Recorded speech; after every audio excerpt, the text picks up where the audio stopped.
Welcome in, Coach Metcalf. We're really looking forward to getting to know you during the course of this season. Your first season at Florida State as an assistant baseball coach in 2020. We talked to you a little bit before the season started, and then once you guys got going, I think fans and the media expected to get to spend some more time with you and have some of these conversations as it went on. Unfortunately, the season got shut down due to the coronavirus, but I'm appreciate you taking some time to talk to us today. How are you guys handling the shutdown and kind of getting used to the new normal, I guess? Yeah, we're doing well. I mean, all things considering, our family is an active family. Our family is on the go, and this kind of pumped the brakes a little bit on the four of us. The kids love their gymnastics and their baseball and their school, and going out to Florida State and watching games. And my wife loves running them around. So pumping the brakes a little bit's been something to get adjusted to. But we've got a lot of family time, and sometimes good can come with bad, and we've learned a lot about each other, even more about each other, and it's been going well. In regards to the baseball side of things, we're still working, we're still getting after it, we're still grinding. It's just a different type of grind. It's a lot of phone work, it's a lot of talking to players, talking to coaches, both high school and travel ball, and then talking as a staff weekly and daily, just with plans and setting plans for different scenarios, and getting done what we can get done. But the biggest thing at our house is, for 11 years and then coming into Florida State, as a scout and a recruiting coordinator, I wasn't home much, so they get to see me a lot more than they're used to. So I try not to screw it up too much at the house, the routine. Same here as a sports writer. Yeah.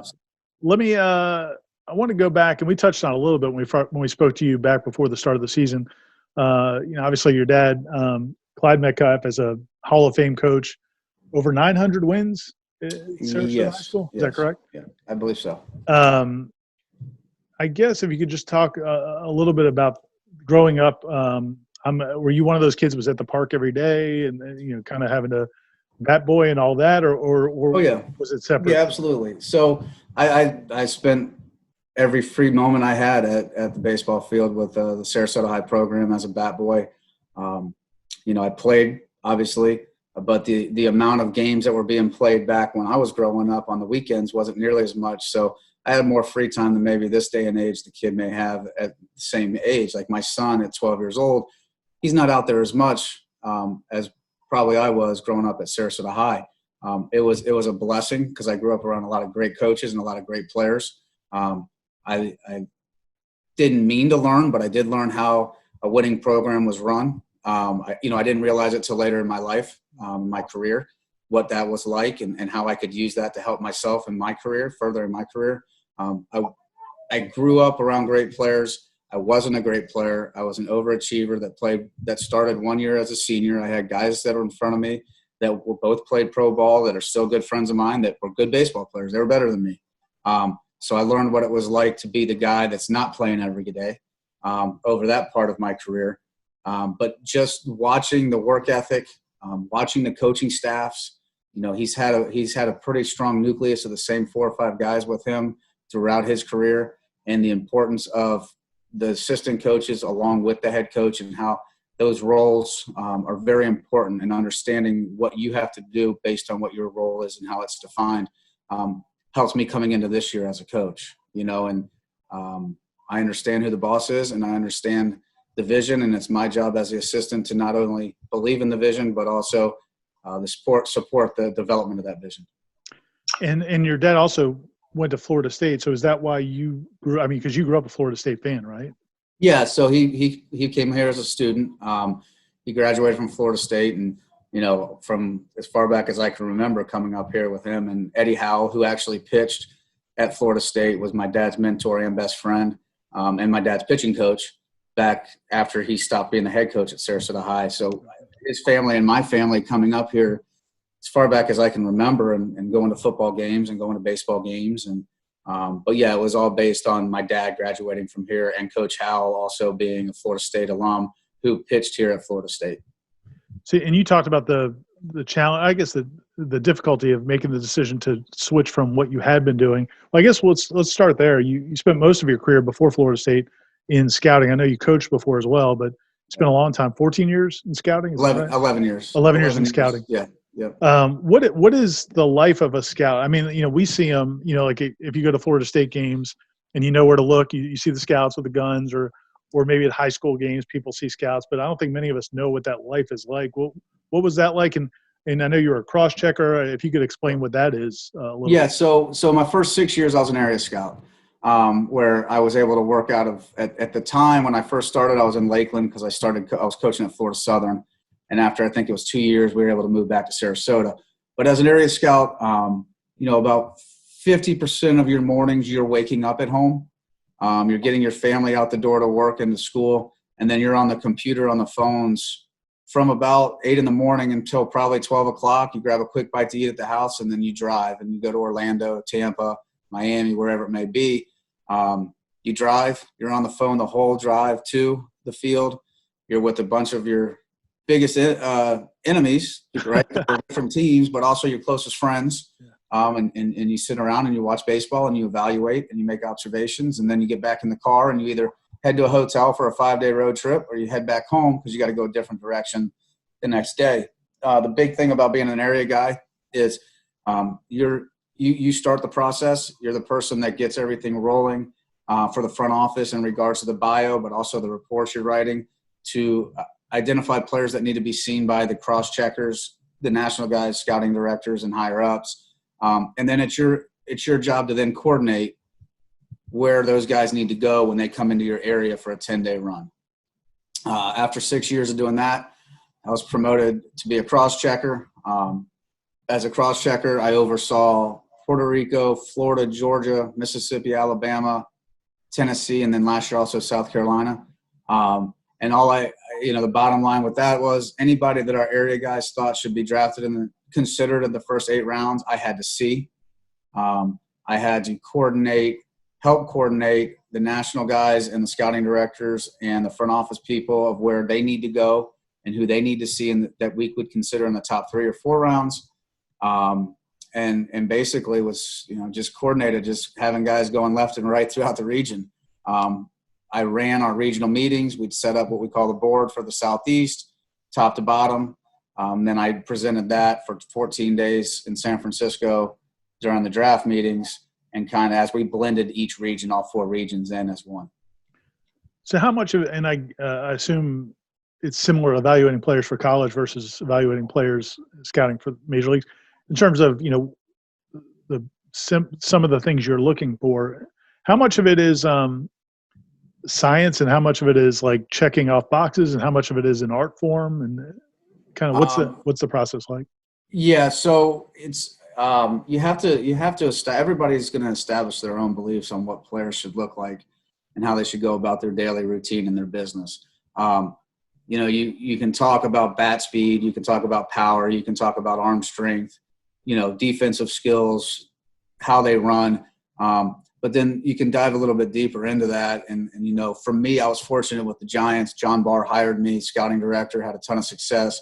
At one point we had on the field, I think it was, I want to say maybe 6 of the 9 in the 2012 World Series and 14 World Series were homegrown guys that John Barr and his staff that I was fortunate to be a part of drafted. So you can talk about the tools, but it goes deeper into, for us, what I learned from John and the rest of that staff was the makeup of the player, how they go about their daily business. We can see video of a guy hitting a home run, but I want to see him live when he strikes out, how he reacts and what adjustments he makes. On the pro side, I learned that, and I was fortunate to be taught that by John Barr, Ed Creech, and a bunch of guys like that. I brought that with me over in the recruiting process because I do believe ultimately our goal is to win a national championship, and it takes a special team to win a national championship, not just special players. And so I saw it in 2010 with the Giants firsthand. Maybe not the most talented team on the field, but the team are talented tools, but the team was the most talented. And so, when Mike Martin Jr. and I spoke, that was one thing he was big on, which made me very happy because that's a major part of my evaluation process. So, and this is something that's, I guess, an interest to me because, I coached a lot of youth sports, a lot of youth baseball, and been around it, through the years.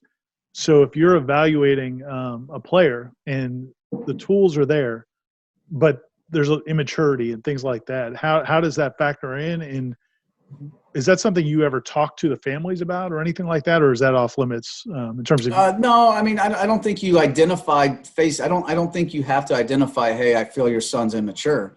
I think you have to have conversations that go beyond just the game of baseball to find out why there's an immaturity factor going there. I mean, it could be just a birth date. It could be, you may be young for the age he's playing. It may be a home life. It may be who raised him. There's a lot of different factors, and I think that the key is not just saying your kid's immature, but having real conversations and do your due diligence of finding out as much as you can to see why that student athlete or that future pro ball player, back when I was working with them, might be immature. I mean, a lot of it has to do with age. There's a lot of kids that are young that are playing up or that are young for their class, and everybody matures differently. And if a lot of those boxes are checked and everything's status is good, the status looks good, it just might be the fact that he's just matures a little bit slower than others. Mm-hmm. And so do you but the mental makeup is a big part of it, though, especially if it's a positive. Is it? Oh yeah, absolutely. I believe in makeup. I believe that it's a major part of it. At the college level, it's a grind. At the professional level, it's a grind. So that maturity, the growth and maturity of a player, but also the mental makeup and how they react to failure is a major point that we try to evaluate. All right, and going back to so coming to Florida State games when you were younger, football games or baseball games, were there any memories stand out or any time frame that, I mean, like what time period do you, I guess, remember coming to most of the games? And well, I mean, I can remember all the Miami and Florida games I went to, because I just remember how electric that environment was, not only for football but also for baseball. I remember, what year was it? And I was older now, but at this point, the night game against Oklahoma when the house got packed again. Yeah, and 2011, I think. Yeah, and it started rolling again, and you're looking left and right, and you got the chop going, and the chop going, and you've got the spear going, and it's like, this is what it's about: smoke flying, and I think Oklahoma actually won that game that year. But I think that was kind of the catalyst of what started going on pretty special the next couple of years, if I remember correctly. Yeah, no, for sure. And that was kind of one of the things from a coaching standpoint that you might find interesting is that Jimbo, looking back at it, I think, and you may have recalled him saying this, but after the fact, he felt like the players, one of the reasons they came up short that game is that they expended so much energy before the game. They were so fired up because, like you said, the atmosphere was so electric, and this was their big chance, back on the big stage, and maybe weren't ready for it. But I think he felt like it prepared them, like later next time they got in those situations, they were better able to handle it. And I think that's something that FSU baseball is, through the years, we've seen sometimes in super regionals where teams will come in from other parts of the country where they've had a lot of success, and they come into Hauser, and it's just maybe the first time they played in front of 5,000-6,000 people. Different parts of the country just don't have that. Sure. And that's the thing on the baseball side, just going to games when I could, when we would slide up here during baseball season, was the environment, the animal section, K-Time, O Canada, like all that stuff. Like, you're just looking around going, this is amazing. And then you fast forward and, it's a running joke in the scouting community that when a team comes into Tallahassee, with that environment and that setting, it's a 3-point or 3-run lead, going into that game for Florida State, because it's an unbelievable environment. The energy, 2 walks, a double, all of a sudden there's 5 runs on the board. Yeah, because it starts steamrolling on you. And so it's just that the one tribe that I've learned quite a bit about, that we talk about, and the family, the environment as a young kid, seeing it, enjoying it, and then now being part of it. It's real. It's an amazing thing. And, going to basketball games this year, I mean, for it to be Florida State University and national telecast saying it's the best environment in college basketball going right now, it was a blast. It was a blast, so that's exciting. What sports are you guys able to use football or or even basketball in terms of bringing recruits in and the impact that might have on them? Just Football. getting to see the experience. Yeah, football. I mean, during the fall, because we can do it's more accessible for us for visits and the time frame for the NCAA rules and everything to come in for football, and the players can get on the field before the game and see that. This year I thought pregame on the field for the Miami game was fabulous. Mm-hmm. I thought it was great. I thought it was a good buzz, and our group that we had really enjoyed it. And it's only going to get better. I believe that, and I'm looking forward to that. But yeah, football is what we use. So the season starts, and you guys, your first chance to coach at Florida State, which I'm sure had to be a thrill, because you'd grown up watching the program and then knowing all the potential in the program that you guys want to build. And then you first 16, 17 games, you win the game at Florida. What was that night like? Obviously Florida, you hadn't been here for the losing streak, but Florida State had been struggling against Florida. Florida's number one in the country, undefeated. To get that win, how emotional were the guys, and how did they handle it? And then I guess just a couple days later, you find out the season's going to be put on hold. Yeah, it's interesting. I felt like the Sunday win at Duke allowed us to start rolling. Must win. We Friday was a great baseball game against Duke. Saturday you can say we gave that a game away.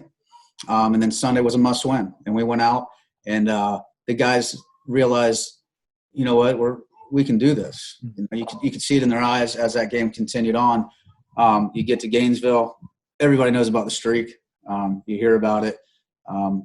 I, as a scout, had never noticed the University of Florida's crowd, but it was definitely a rivalry game. You could feel that in the air.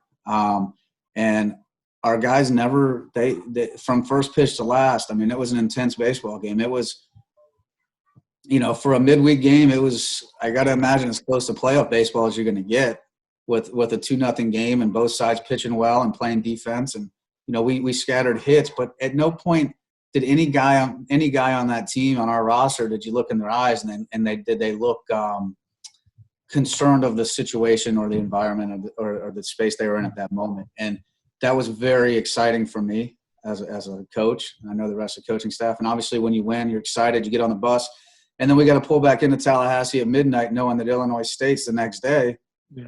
And they'd already beaten, I think it was Oklahoma and Arkansas midweek. Wow. And it's a tough setup. And our guys showed up to the yard, and, it took us some time to get our legs and rolled. And, to be quite frank, it was, you felt the momentum rolling. You felt, here we go. Everybody's figuring out their role. We understand the pace of the game that Coach Martin wants us to play. Everybody's starting to understand what type of team and the identity and type of team we're going to be. And then to get that, when we walked in underneath after that game, that Illinois State game, we got word that the NBA had shut down. And when the NBA shuts down a professional sport, your heart just it explodes. It was a terrible feeling because, yeah, you want to talk about we're starting to roll, what could have been, but those players, they were truly a family in there. You knew how much they put into it. You knew how much they wanted to keep playing, not only for themselves, but more importantly for the team and the program. And it was a big letdown. It was very emotional. The next 48 hours, talking to the players, letting them know what's going on, having those team meetings with really no idea what was next. This is something that none of us have ever experienced, and hopefully never have to experience again. So. Well, and individually, I'm sure almost everybody in that clubhouse will play baseball again, some sort or fashion. But that was the only time that team will be together. And it sounded like, just from talking to Meat, especially with the arms you guys had, that you guys felt like really could be a special season if everything kind of came together. Yeah, and they're going to all play somewhere with us, other places. They're going to play more baseball. There's no question, and we're going to coach more baseball. Yeah. But the dynamic of our pitching staff and how guys started figuring out how everything started molding together, offensively and more importantly defensively. It had the makings of a special club, because in reality, no matter what level you're at, pitching and defense is going to win championships. And we felt like although we had a rough start defensively, we started figuring out some things defensively. I think maybe the last 3 games, I don't know that we made an error. Mm-hmm. Maybe one on that Sunday at Duke, and maybe one at Illinois State. But we were starting to figure out our rhythm defensively.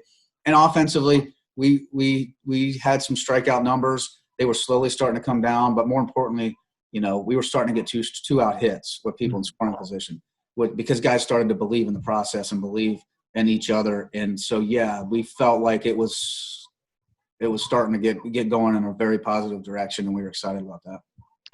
So how long did it take for – I mean, I guess the season wasn't canceled right away, but it wasn't long before they canceled the rest of that season.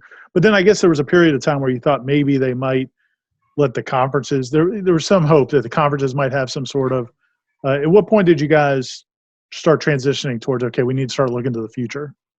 I think you always have to prepare for different circumstances, for different outcomes. So we were prepared. I felt very prepared as a staff and as a roster to be ready to go back out and play a conference schedule or tournament if that actually happened. The guys went home, but the guys had their programs and their throwing, and so they were prepared for that. But at the same time, we had to prepare for next. Okay, what's next? If we don't have a season, what happens with the seniors? Because every day that went by, something new was coming out in regards to seniors can't, everybody can't. And so, every day when something new came out, we just had to reconvene and come up with a new plan for that day's information that we've received. So, all right. So then as you get to the point where it's okay, we need to start looking forward to 2020, 2021. Is recruiting, how, obviously I've seen you guys are getting commitments. I know you can't talk about commitments, but right. How have you guys adjusted in terms of recruiting without being able to bring kids on campus? Yeah, we don't during the season, kids will come on campus to see games and so that's obviously taking a hit. They'll do walkthroughs, the juniors and seniors, but most of those guys have already been on. They're just coming to watch games, say hello. For those kids that by the NCAA rules can do that. So obviously we've lost a little bit of that. We're still having conversations. We're still talking to players. We still have a list of a number of players from each class, from the 21, 22, 23, 24 class that we know we're targeting once we can get back out there and recruit and watch them. So, those players are, that I can call or Coach Bellinger or Coach Martin can call, we're calling, and the guys that we can't call are calling us, having conversations. We're watching video, but we're not making decisions off video. We're just adding to their file in our minds of what to look for when we get back out on the road. But it's actually, all things considering, it's been nice because we've been able to build relationships.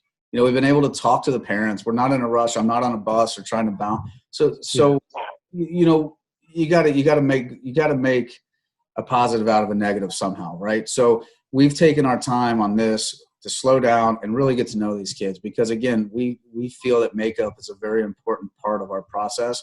And so we can start building these relationships and understanding where these kids come from. So when we watch them play and see how they react, we can kind of start adding up all the pieces.